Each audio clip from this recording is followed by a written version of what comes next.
One thing for what is very important for me in leading teams is this.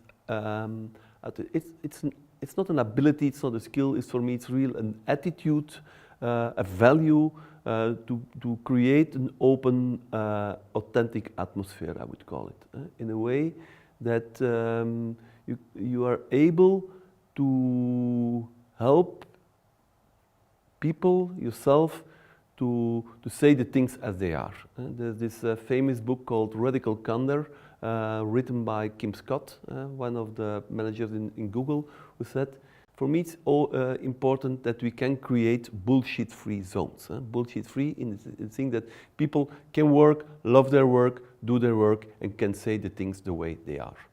That you don't have to become another person in order to be able to work there. And for me, the most important there is the ability to give and receive feedback. Easy to say again, but in the courses I run, I see how difficult it is for people to be able to give and receive honest feedback. Yeah, because what often happens in people's mind is this thing about I have to give positive or negative feedback. And what happens if in your mind you think I have to give somebody negative feedback, it's not so easy. And often there the concern comes up. Concern about what will happen with the person or with me when giving my feedback. And often feedback is even seen as giving critics. For me, I think that these things is how to deal with this concern is that if you can change a bit how you look at feedback. If I would ask you as a manager and ask you, do you think it's important to help your team members or your direct reports to grow, to develop? I guess everybody would say yes. So how can you help them to grow, to develop is by giving them feedback. And feedback is mainly helping people to grow, to develop. But often it's seen as something like negative, and that doesn't help. And often the negative part comes from the concern people have. The concern for myself, for example, concern that if I give this feedback to that person, I will not be able to deal with the reactions of the people. People might get angry, people might get hurt, and how will I deal with that? Second thing is that often concern about the others. I don't want to hurt people. I don't want people to become arrogant. Maybe I don't want people to feel bad about my feedback. And that's the reason why I don't give my feedback. Concern for myself, concern for the others, but also concern for the relation I have with that person.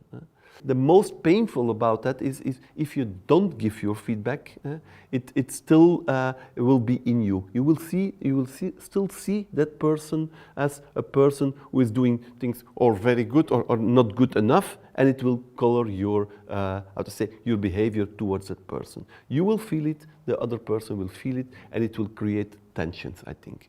And tensions are making a team unsafe. And that's what you want to avoid. So I think you don't have too much choice.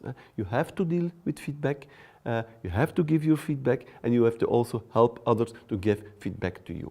For me, it's very crucial if you want to create this open, authentic atmosphere where people can be honest towards each other.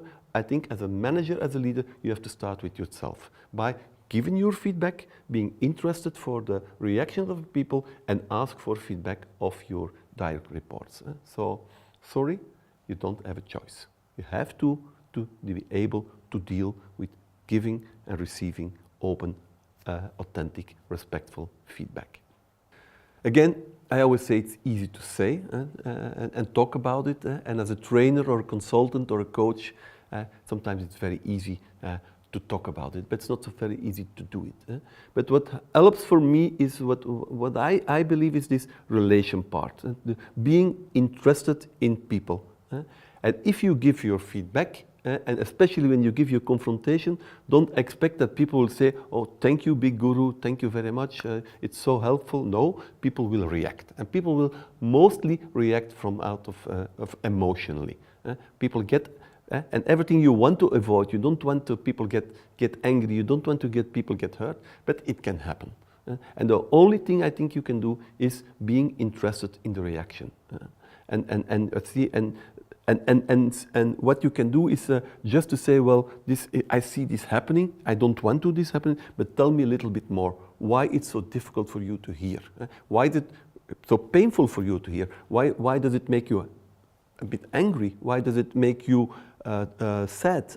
And that's the only thing you can do is helping people to talk about it and showing your interest in how people deal with the feedback you give. In that sense, I think you can help people to be honest also about their reaction. Question often rises then is how do you deal with feedback? Do you have to give it personally, or can you give your feedback in the team? I believe it's not the either or, it's a kind of and. And in a sense that I believe that if you can help people to be honest to each other, it can help to give also your feedback in discussions. Mainly, and to bring back feedback to this essential, the essence. Because in fact is feedback is giving back, feeding back what is a reaction of people. Feeding back, I see this happening and this is the impact on me. If you can do that and can create that in your team discussions, I think there's nothing to fear. I think the other thing is about if you have kind of more personal feedback to people on their performance, on their behavior, I think sometimes it's better to do it individual. But if somebody says something and it comes across very arrogant and it's in a team discussion, why not saying it? Because it's for me, the essence of feedback is giving back what is your reaction on the behavior of somebody and tell you why in order that you help people to learn about it. That's for me the essence of feedback. So for me it's very clear, you don't have no choice. You have to be able to give and receive feedback in a way to help people to learn, to grow, to get better results.